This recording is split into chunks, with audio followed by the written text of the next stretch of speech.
After starving its people for months, Israel now says that it will seize Gaza City. The move entails forcibly displacing hundreds of thousands of Palestinians. As Israel blocks aid, what will this decision mean for the already disastrous humanitarian situation in Gaza? This is Inside Story.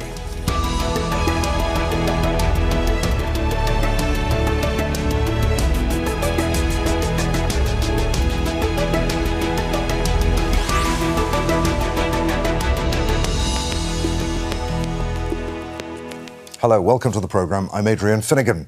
The Israeli government says that it's going to seize control of Gaza City, install a different administration and try to eliminate Hamas. Prime Minister Benjamin Netanyahu earlier said that Israel planned to take over the entire strip. The Israeli military already controls around 80% of Gaza. The more than 2 million people living there have been bombed, starved, repeatedly displaced, and forced into tents and temporary shelters. So why did Israel make this announcement now?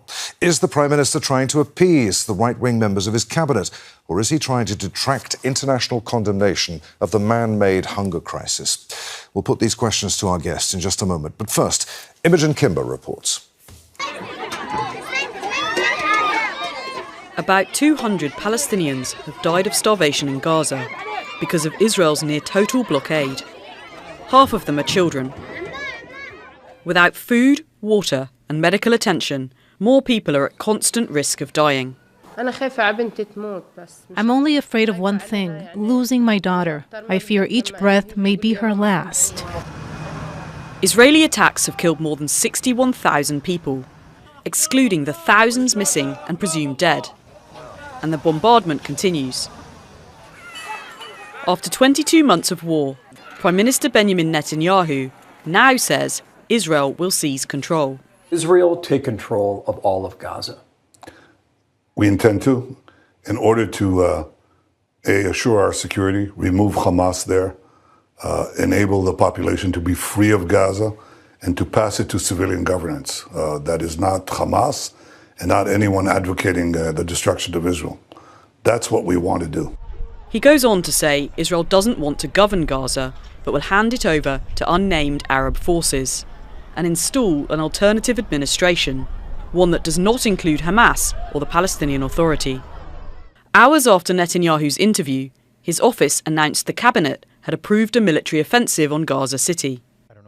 The UN has warned against any escalation of the conflict, saying it would potentially cause huge levels of humanitarian suffering.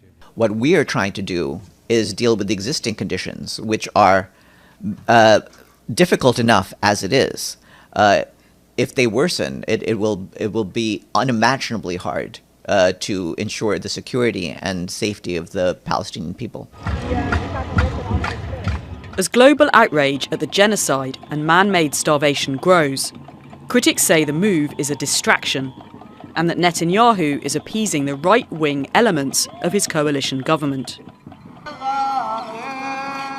Israel withdrew from Gaza in 2005. However, as it retained control of border crossings, under international law, the strip is still occupied.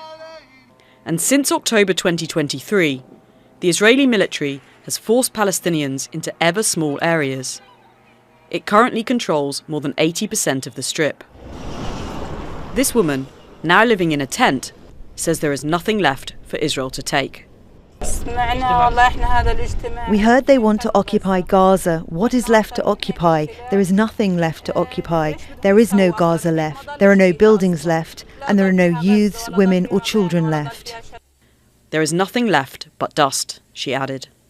Imogen Kimber, Al Jazeera for Inside Story.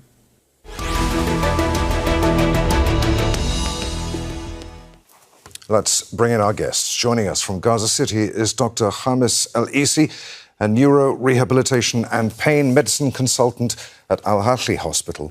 Yossi Mekelberg is a senior consulting fellow of the Middle East North Africa programme at Chatham House. He joins us from London.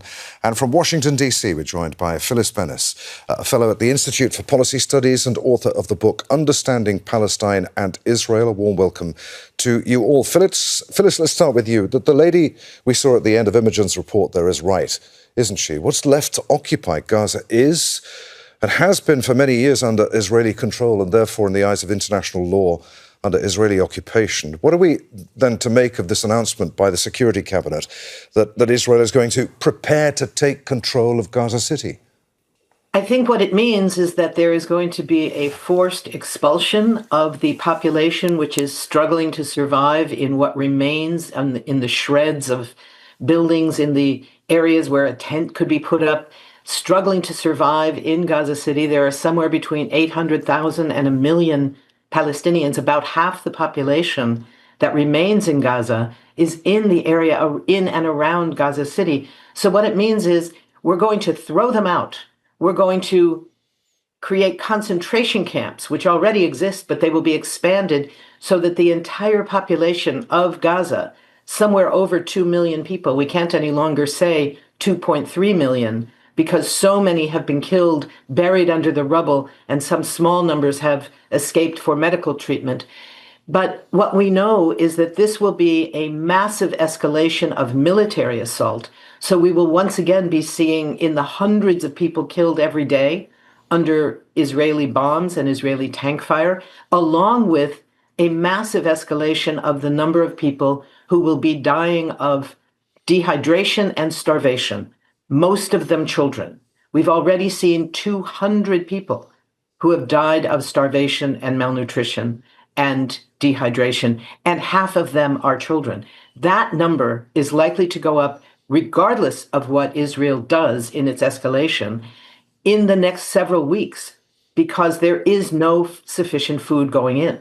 So this disastrous crisis, this genocide that is underway, is going to get much worse, regardless of whether it takes another 3 months to plan out this proposed idea of reoccupation. And yes, you're right, Adrian, this is a very important point, that this talk about whether or not Israel is going to, quote, reoccupy Gaza is a spurious argument. Gaza has been under Israeli occupation since 1967. When the troops were redeployed out of Gaza in 2005, it didn't end the occupation. It simply changed the nature of the occupation. It took out the settlers and redeployed the troops from being in the streets of Gaza to surrounding Gaza, along with the militarized wall that surrounds the Gaza Strip. So all of that remains.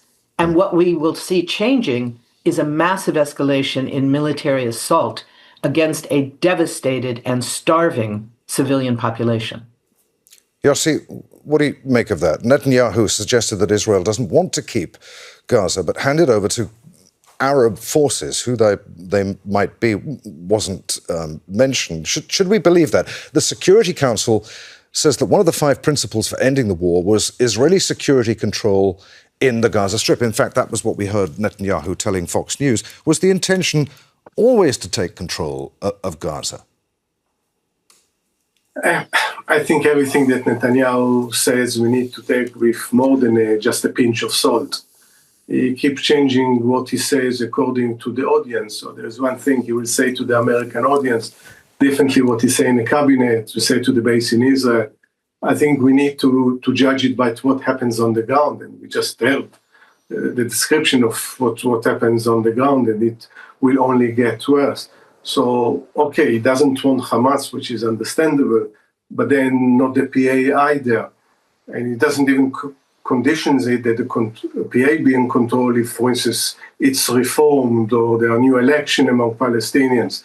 So he basically outright, if it's not the PA, not Hamas, who is going from the Palestinian control it, and if, why any international force will enter into a place that is completely destroyed. Israel is still in military control. They talk about demilitarizing it, keeping the security there.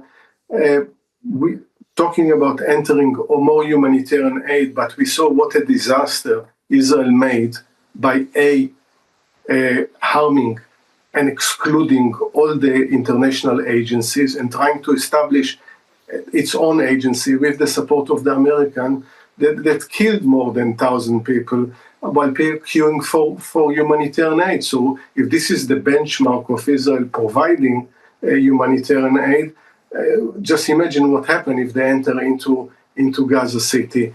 So even from Israeli point of view, beyond Netanyahu's survival, beyond caving into whether within the cabinet, the extreme right wing, it's how to see the logic of it. Dr. Hamis, we spoke a few days ago on Inside Story when you talked so movingly about the terrible injuries that people who've survived Israeli attacks are left with. What would the military takeover of Gaza City and the forced displacement, yet again, of hundreds of thousands of people mean for the already dire situation in Gaza that we were talking about a few days ago? Thank you so much for having me in. Well, before I speak about this, just to remind our viewers that prior to this war, Gaza was considered by all international organizations as the most densely populated area worldwide, with more than 2.3 million individuals living in a tiny strip of land, 365 square kilometers. Now, those 2+ million individuals are living in less than 40 square kilometers. So now they have 40,000 individuals living in each square kilometers and not living in homes, not living in their villas, not living in their flats and their towers. They're living in the streets, virtually speaking, in the streets, in the tents, in burned schools, along the different corridors, in alleyways, with no water, no food, no medicines, no healthcare system, no educational system. Everything is destroyed. This war has left so far until this moment, as I'm speaking, more than 61,000 Palestinians killed, more than 12,000 under the rubble, not retrieved yet, and more than 155,000 injured. Among them, we have 27,000 Palestinians with long-term physical and sensory disabilities that necessitate long-term rehabilitation and needs. Unfortunately, among those 27,000, we have 4,700 with amputations, either upper limbs or lower limbs, and they can't move around. They rely on their relatives to carry them from one tent to another tent to seek some help or food. Among them, we have 1,700 who lost their eyes, either one eye or two eyes. Imagine this miserable situation when you add upon this a second and a third eviction of people from their tents to another tents, from their city to another city. There are no transportation, so people are forced to walk for 10 kilometers, 20 kilometers with their disabled child or their sick father or their paralyzed mother, carrying them in their back and carrying whatever they can carry from their beds, linens, their food, whatever they can carry. This is a miserable life. Palestinians are being dehumanized for over the past 22 months. Palestinians are being subjected to the worst form of starvation, genocide, and lack of any safety in any place. Not only that, we are now speaking about 2 million Palestinians who are suffering. Not only the poor people, but even the rich people, because they can't afford to buy food that is 50 times its original price or 100 times its original price. And they can't even cook it. They have they need to start the journey from early dawn of every morning to look for wood, to cook for their food, to look for water, and to look for medicines.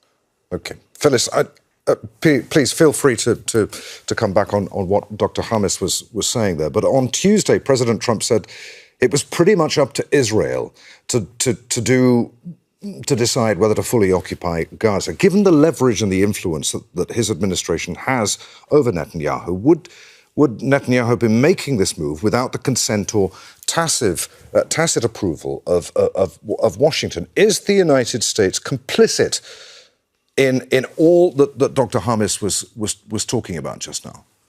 Dr. Hamis's report is a horrific indictment not only of the Israeli government, but of my government, of the United States government, which is directly complicit in this crime, in this genocide.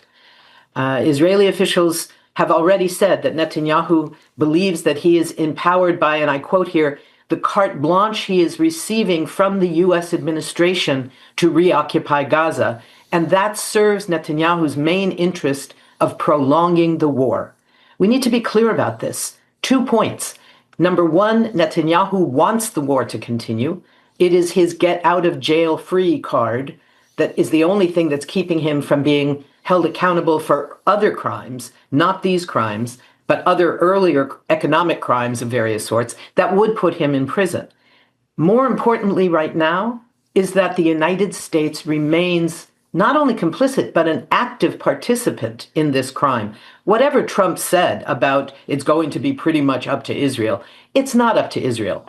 The moment the United States says they will not send any more weapons, the war is over. Israel is not producing the weapons that it needs. It is relying on the uncritical support by the United States to keep the war going. And what we're seeing now is that, aside from Trump's green light, as he is giving it to Netanyahu, it's up to the Israelis. The U.S. is providing 40% of the entire Israeli military budget. The U.S. is providing 70% of the weapons. We should note that there's a report just in the last few hours that Germany has finally admitted that they have been providing weapons that could be used in Gaza, and they're going to stop, at least for a while. That's a major point because Germany is the second largest provider of weapons to Israel after the United States. But the United States still provides 70% of those weapons. So the question remains, will the United States allow not the reoccupation, because Gaza is still occupied, has been occupied for 56 years, but will it allow this massive escalation that's going to result in a humanitarian catastrophe even greater than that we have just heard from Dr. Hamas? This is something that the United States and taxpayers in the United States have to take very seriously, that we are directly complicit in this crime. Yossi, I just wonder whether the threat of full occupation is merely that, a threat, part of a strategy from Netanyahu to try to force Hamas to make concessions in stalled peace talks. Israel says that Hamas isn't interested in negotiating right now as it's feeling emboldened. Is it? Why would it be? Well, you can take a view that it's all theater, and what we saw in the cabinet meeting was one big theater in order to pressure Hamas. But it doesn't feel like this to me, that this is just trying to tighten the screw on Hamas and say, listen, if you want to show more flexibility in the negotiations, then we'll enter Gaza City. I don't think it's going to influence Hamas. But the other thing is, there are elements within the Israeli government and also the Israeli people need to accept it, that they want not just what Netanyahu says to foreign media, that it's just temporary and is wanting then to hand Gaza to international forces and then maybe some Palestinian governance. But for them, it's about occupying Gaza, it's about annexing Gaza, it's about rebuilding the settlements. We are exactly 20 years since the disengagement. Some among the settler movement never gave up on the dream to be back in Gaza. But 20 years ago, we didn't think that they would be so crucial in government. We never thought that they will have a sniff of power in Israel. Now, because also what mentioned, the corruption trial that goes on for 5 years, because Netanyahu is holding to power, also to prevent his corruption trial from being concluded, he has no alternative government. So I think that it's a real possibility when they set a deadline, which is completely arbitrary, to occupy, or as they put it, one of the euphemism of overtaking Gaza by October 7 of this year. They mean it. Otherwise, the chief of staff of the IDF won't be so much against it as those 600 former chiefs of the Mossad and Shabak and the IDF wrote a letter not to Netanyahu because they don't trust him, but to Trump as the last hope that can stop this disaster. Dr. Hamis, as we said at the beginning of the program, you're working in under incredibly difficult circumstances in Gaza City. What happens if you're forced leave? Where will you and your family go? And what would your message be to Israel's allies? Phyllis mentioned Germany saying that it will halt the sale of arms to Israel that could be used in Gaza. The UK has called Israel's decision wrong and has urged it to reconsider. Belgium has summoned Israel's ambassador to be told that the plan is unacceptable. The EU Commission President Ursula von der Leyen says that the plan must be reconsidered. As someone, as I said, who is living and working under incredibly difficult circumstances, trying to save lives where you can, what is your message to Israel's allies? Well, my message is a message of peace, actually, because I hope that the sound of sanity will prevail and not the sound of extremism, because I think our role and the role of all world leaders and politicians is really to promote peace, not hatred, and build bridges among nations, among different nationalities, regardless of the background, religion, or political affiliations. And this is actually my message. I worked for 1 whole year in Sheba Medical Center, serving my Israeli patients with the best possible quality of service that I could offer. And I did that for sake of humanity, because we consider all world population should be treated equally and on a similar basis. Why Palestinians here in Gaza need to suffer, need to be starved to death for something that they have done nothing to? Why 1 million Palestinians here in the Gaza Strip have to just eat one simple meal a day, one piece of bread with little of maybe sesame paste on it, if they can afford this? Why 50,000 pregnant or breastfeeding mothers will go for days and days without any food, and they have no milk to breastfeed their new babies, and they have no power even to go to check for antenatal care? Why 350,000 elderly Palestinians have to suffer needlessly because they suffer from chronic disease and they find no medicines, no treatment, and no food? Why more than 70,000 Palestinians with some sort of disability are unable to take part in any physical education program or strengthening program because they could barely walk, they could barely stand?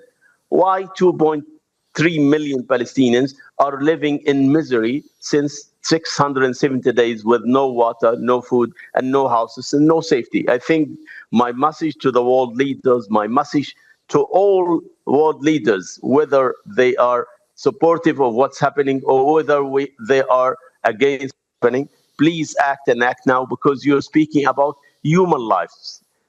What's happening is dehumanizing Palestinians, and I'm so afraid that this will plant the seeds for new generations of violent people with extreme thoughts, because if we continue on this path, unfortunately, this will create more hatred and more better feeling among new generations for those families who have lost their loved ones, their parents, their houses, their living, and they're living in misery.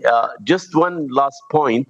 Very quickly, hospitals Doctor, and healthcare system was very, very weak prior to the war, and now it is collapsing. There is no hospital functioning. There are no really healthcare system functioning. It's barely offering first aid and some basic treatments. Phyllis, is this the moment when the patience of Israel's allies reaches its limit?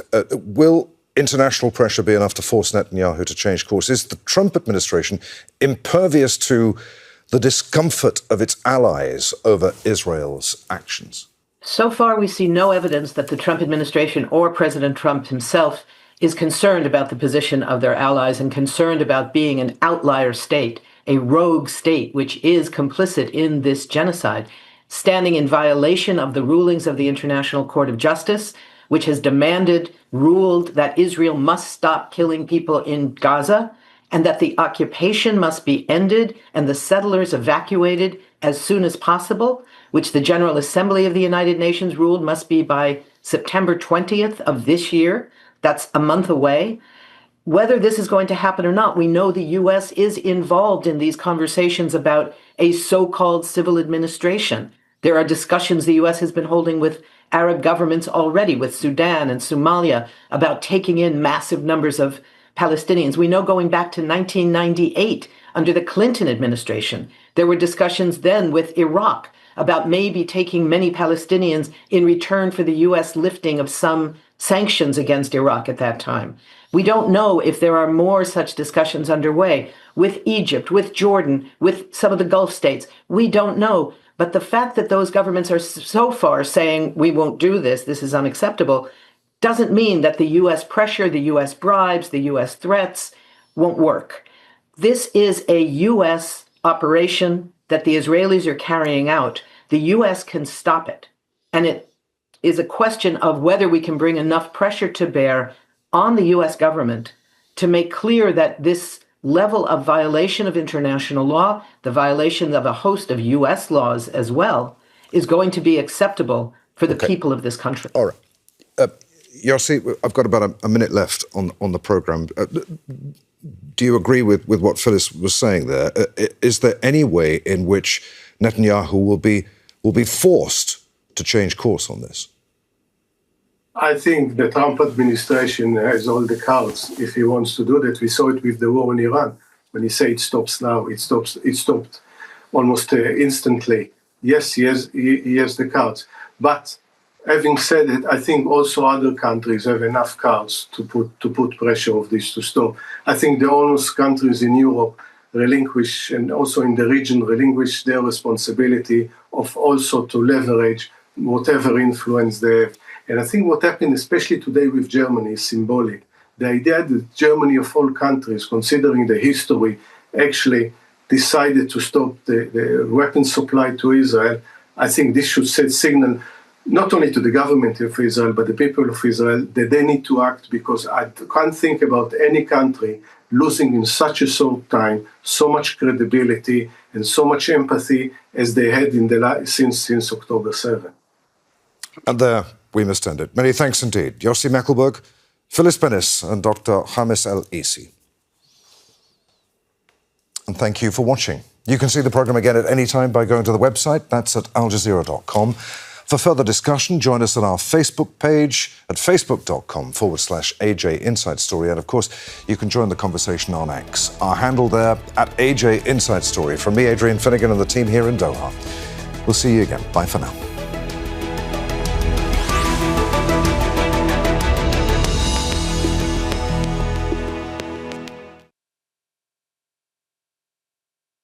Don't miss out and get the full picture. Subscribe to Al Jazeera for reliable news and expert insights. Like, share, stay ahead.